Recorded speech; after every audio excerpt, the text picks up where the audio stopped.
창세기는 9장까지 노아의 이야기를 마치고 그로부터 이어지는 야벳과 함의 족보를 열거하기 시작합니다. 그것이 10장의 이야기죠. 그리고 11장으로 넘어와서는 바벨탑 사건과 그리고 셈의 족보에 대해서 이야기를 하고 있습니다. 그리고 12장에 와서는 드디어 아브라함의 이야기가 시작이 됩니다. 12장에서는 그 유명한 말씀 12장 1절과 2절의 말씀으로 시작을 하죠. 여호와께서 아브라함에게 이르시되 너는 너의 고향과 친척과 아버지의 집을 떠나 내가 내게 보여줄 땅으로 가라. 내가 너로 큰 민족을 이루고 내게 복을 주어 내 이름을 창대하게 하리니 너는 복이 될지라. 너를 축복하는 자에게는 내가 복을 내리고 너를 저주하는 자에게는 내가 저주하리니 땅의 모든 족속이 너로 말미암아 복을 얻을 것이라 하신지라. 하나님께서 아브라함을 통해서 그를 통해 주어지는 복과 그리고 하나님이 하실 일들을 약속하시고 계십니다. 아브라함은요, 실제 삶에서는 느껴지지 않는 이 약속, 그리고 보여지지 않는 약속, 보이지 않는 소망, 현실감이 없는 이 언약을 붙들고 자기의 고향 하란을 떠나갑니다. 우리 그리스도인의 삶의 여정과 비슷하죠. 보이지 않는 소망을 쫓아가는 것, 보이지 않는 것들을 의지하는 것. 아브라함의 여정이 이렇게 시작되었습니다. 오늘 우리가 읽은 이 13장의 본문의 이야기는요, 하란을 떠난 아브라함과 롯의 이야기입니다. 하란을 떠난 그들은요, 어디로 갑니까? 가나안 땅에 들어갑니다. 그런데 가나안 땅에 들어가고 나서 보니까 그 땅에 심한 기근이 들었습니다. 아브라함은 어쩔 수 없이 그의 가족들과 함께 애굽으로 내려갔다고 성경은 기록합니다. 그는 애굽 땅에서 너무나 아리따운 자기 아내 사라를 누이라고 속여서 자기 목숨을 보존하려고 하죠. 그때 애굽 왕 바로에게 자기 아내 사라를 빼앗길 뻔합니다. 하나님은 급하게 애굽 땅에 재앙을 내리셔서 그것을 막아주십니다. 그리고 바로는 그 재앙으로 자신이 어떠한 신의 진노를 샀다라고 생각을 하게 되고요. 바로는 그래서 아브라함에게 많은 가축과 은과 금을 화해의 선물로 주는 것이 12장의 내용에 기록되어 있습니다. 그 덕에 아브라함은요, 갑자기 재산이 많아지는 상황이 되었습니다. 그리고 나서 문제가 생기게 되죠. 갑자기 재산이 많아진 아브라함의 가축의 목자와 그리고 롯의 목자가 다투는 일이 발생하고 만 것입니다. 지금 돈 때문에요, 가족이 싸우는 일이 생겼습니다. 이것이 13장의 이야기의 시작입니다. 저도 요즘 유행한다는 재벌집 막내 아들을 보았습니다. 굉장히 재미가 있더라고요. 가장 돈이 많은 한 가족이 더 많은 돈을 가지고 싶어서 헐뜯고 싸우고 자기 혈연관계까지 부모, 형제, 자식까지 버리는 돈이 최고인 모습을 그 드라마를 통해서 보았습니다. 그들에게는 돈이 삶의 목적이고요, 선택의 기준입니다. 아브라함은 가족끼리 싸우는 것을 보고만 있을 수 없었습니다. 그래서 9절의 말씀 보니까요, 아브라함은 롯에게 먼저 땅의 선택권을 주게 됩니다. 나의 조카 롯아, 네가 원하는 땅을 가져라. 네가 우하면 나는 좌할 것이고 네가 좌하면 나는 우할 것이다. 그러자 롯은 어떻게 합니까? 기다렸다는 듯이 10절 말씀 보니까요, 이에 눈을 들어 요단 지역을 바라보았다라고 말씀하고 있습니다. 이에 눈을 들어. 롯이 요단 지역을 바라본 이유가 무엇일까요? 근처에 요단강 때문에 물이 넉넉했고요. 그리고 오늘 말씀 보니까 거기가 여호와의 동산 같았다. 그리고 잘 사는 애굽과 같았다라고 성경은 기록하고 있습니다. 롯이 땅을 선택했던 이 기준이 무엇이었을까요? 바로 자기 이익이었습니다. 엄청난 현실 감각으로 미래 투자가 확실해 보이는 자기 경험과 생각을 가지고 선택을 했던 것이죠. 하지만 롯의 이런 선택이 나쁘다고만 생각할 수는 없을 것입니다. 너무나 당연한 선택 아니었을까요? 눈에 보이는 것, 당연히 좋은 것을 선택하는 것이 인간의 본성입니다. 죄인인 인간들은요, 누구나 자기 자신을 지키고 유익하는 선택을 하는 것이 당연하고 맞습니다. 그런데 롯의 선택에는요, 아주 치명적인 문제가 하나 있습니다. 그의 선택의 문제를 아는 것이 오늘 말씀의 중요한 포인트가 되겠습니다. 문제가 무엇이었을까요? 이것은 오늘날 대부분 그리스도의 문제이기도 합니다. 롯의 가장 큰 문제는 그의 선택에 있어서 하나님을 고려하지 않았다라는 것입니다. 하나님께 아무것도 묻지 않았다는 것이죠. 그는 선택권을 얻자마자 바로 어떻게 합니까? 즉시 자신의 눈으로 그리고 자신의 기준으로 생각으로 판단해서 곧바로 행동하죠. 롯은 굉장히 유능한 사람이었던 것 같습니다. 경제 감각도 있고요. 어느 땅이 돈이 될지 보는 눈도 있었던 것 같습니다. 하지만 그는 믿음의 눈은 없었습니다. 그는 하나님께 묻지 않았습니다. 그의 선택은 마치 그 재벌집 막내 아들에서 진양철 회장이 선택하고 움직이는 것을 떠올리게 합니다. 돈으로 정의되는 정도 경영, 돈이 되는 것으로 선택하고 거기에는 배신과 양심, 혈연관계도 파괴하는 무시무시한 악한 힘이 있다는 것을 우리는 확인하게 됩니다. 여러분은 수많은 선택의 삶의 순간 가운데 하나님을 고려하고 계십니까? 하나님께 질문하고 하나님의 뜻이 무엇입니까? 이것이 정말 하나님이 기뻐하시는 일이십니까? 하나님, 저는 정말 모르겠습니다. 하나님이 원하시는 것을 가르쳐 주십시오. 이렇게 고민하십니까? 롯은 그런 고민을 하지 않았습니다. 기도하지 않았습니다. 그렇다면 롯과 대조되고 있는 이 아브라함은 어떤 선택을 했을까요?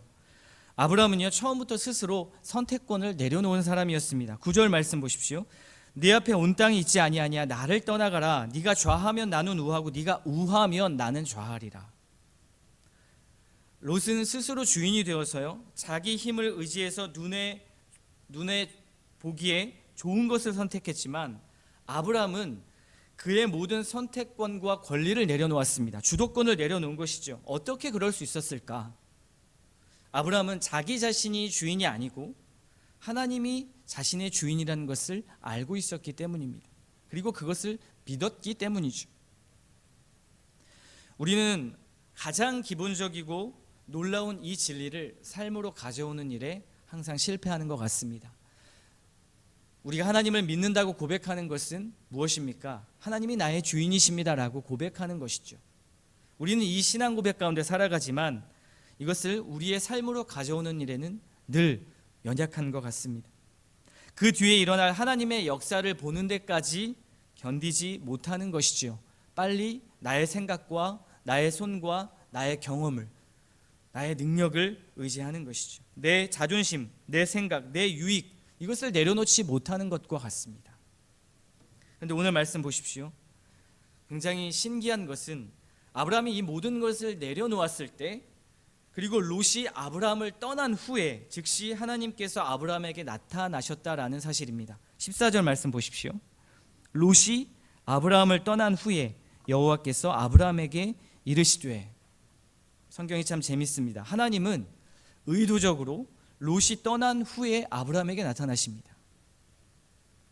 왜 그러셨을까요? 왜? 하나님은 자기 주도권을 가진 자에게 자신의 얼굴을 보이지 않으십니다. 자기 중심으로 사는 사람, 그때는 하나님을 볼 수가 없습니다. 나로 가득 차 있기 때문에. 그러나 주도권을 내려온 아브라함에게 하나님은 당신의 얼굴을 보여주십니다. 그리고 아브라함이 자기의 주도권을 넘겨드리자 하나님을 마주하는 복을 얻게 되는 것이죠. 하나님이 나타나십니다. 이 말씀 무엇을 의미합니까? 하나님 앞에서 우리의 주도권을 내려놓을 때 비로소 하나님이 일하신다라는 것을 믿으시기 바랍니다. 내 선택이 아닌 하나님의 선택을 찾고 기다리는 것이죠. 내 선택이 아닙니다. 하나님의 선택이죠. 그때 하나님은 아브라함에게 뭐라 말씀하십니까? 17절 말씀입니다. 아브라함아, 북남 동서를 바라보라. 그 땅을 다 너에게 주겠다. 하나님께서 아브라함에게 이 엄청난 은혜를 주시겠다고 말씀합니다. 아까 12장 2절에 하나님의 축복이 떠오르죠. 이때 여러분이라면 어떻게 하시겠습니까? 네가 바라보고 있는 땅을 내가 전부 다 줄게. 그거 다 네 거야. 이 말을 지금 들은 것입니다. 만약에 저라면요, 기뻐 뛰면서 최대한 빨리 그 땅들을 차지하러 갈 것 같습니다. 그리고 그 땅을 가서 차지할 것입니다. 이건 하나님이 내게 주신 복이지, 하나님께서 약속하셨으니까, 하나님이 보증해 주신 땅이니까 이거 다 내 거야. 그리고 여기서 설교가 끝나면 참 아름다운 마무리이죠. 하나님께 자기 주도권을 내려놓았을 때 하나님께서 이런 축복을 하십니다. 깔끔하죠. 그런데 오늘 말씀을 보면 정말 흥미로운 것은 그렇게 복을 차지하러 아브라함이 뛰어다니지 않는 것입니다. 18절 말씀을 보십시오. 이에 아브라함이 장막을 옮겨 헤브론에 있는 마므레 상수리 숲으로 이르러 거주하며 거기서 여호와를 위하여 제단을 쌓았더라. 말씀을 묵상할수록 이해가 안 되는 부분이 하나 있었습니다. 하나님이 복을 주시겠다는데, 롯이 그토록 원했던 땅과 돈을 아브라함에게 주겠다는데, 내가 원하는 것들을 하나님께서 주시겠다고 말씀까지 하셨는데 아브라함은 그것들, 그 땅을 차지하러 가지 않고 어떻게 합니까? 헤브론에 거주했다라고 말씀하고 있습니다. 그리고 거기서 제단을 쌓았다고 이야기하죠. 왜 롯처럼 그 땅을 차지하러 가지 않고 헤브론 한 곳에 거주했고, 그리고 왜 헤브론일까라는 질문을 던지지 않을 수가 없습니다. 우리는 그 힌트를요, 롯으로부터 찾을 수 있습니다. 롯이 자기 유익을 쫓아 잘못된 선택을 할 때 어떻게 했습니까? 성경의 표현을 보니까요, 10절 말씀이 이에 롯이 눈을 들어라고 표현하고 있습니다. 자신의 눈을 들었습니다. 그런데 14절 말씀을 보면 하나님이 아브라함에게 말씀하실 때 이렇게 말씀하십니다. 아브라함아, 너는 눈을 들어 동서남북 사방을 바라보라. 눈을 들어. 여기서 롯에게 쓴 눈을 들어와 하나님이 쓰신 표현 눈을 들어라는 표현이 아주 비슷합니다. 아브라함은요, 롯처럼 눈을 들어서 그 땅들을 바라보았을 것입니다. 그리고 아마 롯이 떠올랐을 것입니다. 자신이 롯에게 말했을 때 네가 좌하면 나는 우하고 네가 우하면 내가 좌할게. 롯은 자기 유익을 쫓아 그렇게 훌쩍 떠나버렸습니다. 아브라함은 방금 그 전 조카 롯의 일과 그 경험했던 그 일로 아마도 하나님께서 자신에게 이렇게 말씀하시는 그 하나님의 마음을 이해했을 것입니다. 그리고 하나님의 마음을 느꼈을 것입니다. 어떤 것입니까? 하나님이 원하시는 것, 진짜 원하시는 것은 이게 아니겠구나.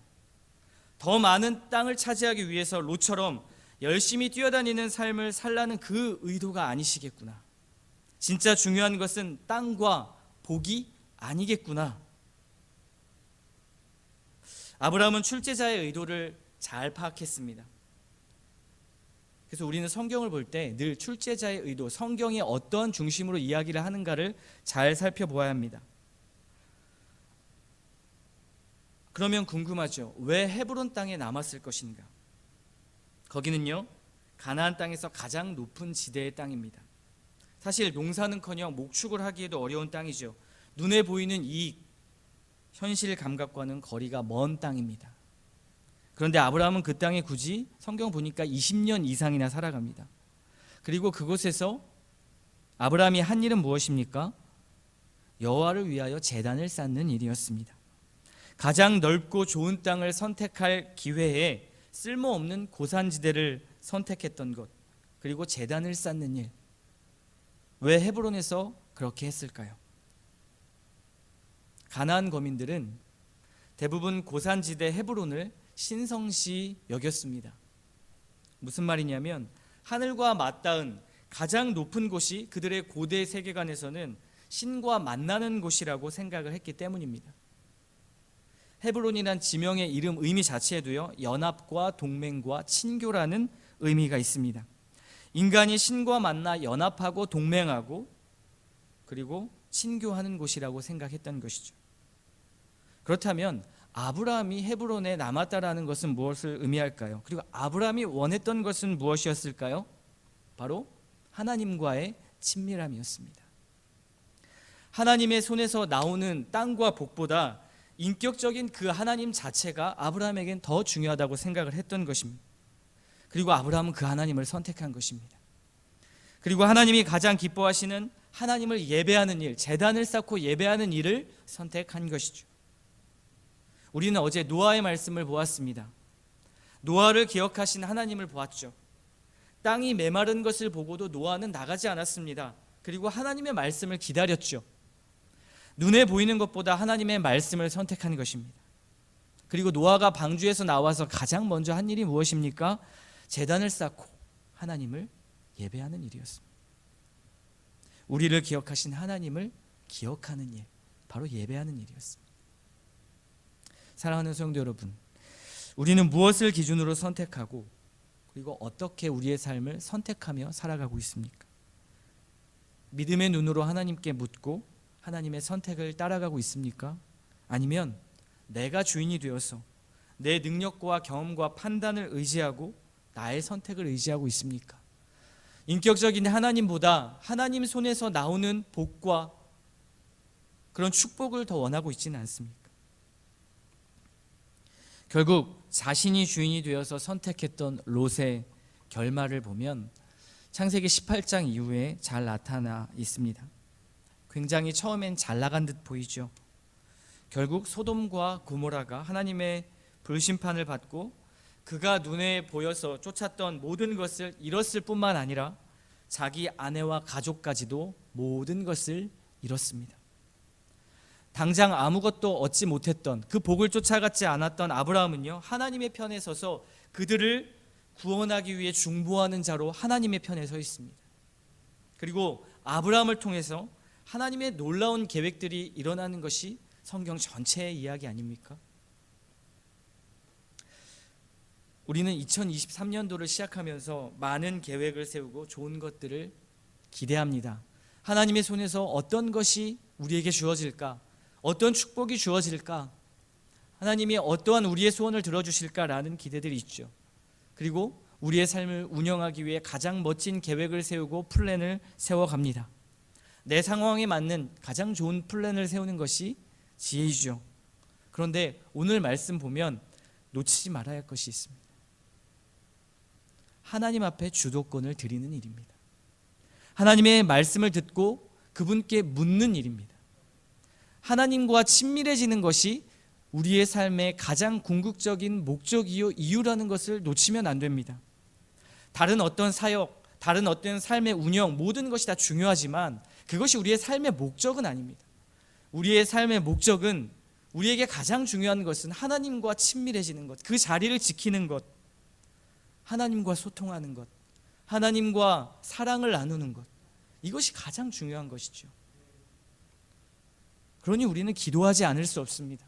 말씀을 듣지 않을 수가 없습니다. 아브라함이 왜 그토록 하나님과 친밀해지는 그곳을 찾았을까요? 다 버리고. 기도하지 않는 것은 자신을 죽이는 일입니다. 하나님과 떨어져서 내 마음대로 살겠으니 상관하지 마십시오, 이렇게 선포하는, 자신을 죽이는, 그것을 선포하는 행위와 같습니다. 기도하지 않으면서 하나님을 원망하지 마십시오. 기도하지 않고 말씀은 전혀 고려하지 않으면서 하나님이 이해되지 않는다고, 왜 하나님이 나에게 이런 고통을 주냐고 함부로 말해서는 안 됩니다. 2023년 나주혁신 장로교회가 이러한 자기 주도권을 내려놓고 하나님을 선택했으면 좋겠습니다. 하나님이 선택해 주십시오. 인격적인 하나님, 그 하나님과 늘 만났으면 좋겠습니다. 2023년도에 가장 큰 나의 목적은, 나의 가장 큰 계획은 하나님과 만나는 일입니다. 하나님과 소통하는 일입니다. 하나님께 나아가는 일입니다. 라고 계획을 세웠으면 좋겠습니다. 그래서 다른 무엇보다도 하나님과 친밀해지면, 하나님과의 관계가 회복되면, 하나님과 더욱 사랑하면 그 어떠한 것도 우리에게 문제가 되지 않습니다. 물론 아브라함도 실패하고 그리고 다시 하나님 앞에 나서는 모습들이 반복되는 것을 볼 수 있습니다. 애굽에 내려가서 실패하죠. 자기 사랑하는 아내 사례를 누이라고 속이죠. 그러나 다시 하나님 앞에 회복합니다. 아무리 의인이라 할지라도, 아무리 뛰어난 믿음을 소유한 자라 할지라도 넘어질 수밖에 없는 것이 사실입니다. 그러나 그럼에도 불구하고 우리가 찾아야 하는 것은 하나님과 가장 친밀해지는 자리, 그 안에 있을 때 우리는 결코 무너지지 않고 결코 우리는 망하지 않는다라는 사실을 오늘 말씀을 통해서 기억했으면 좋겠습니다.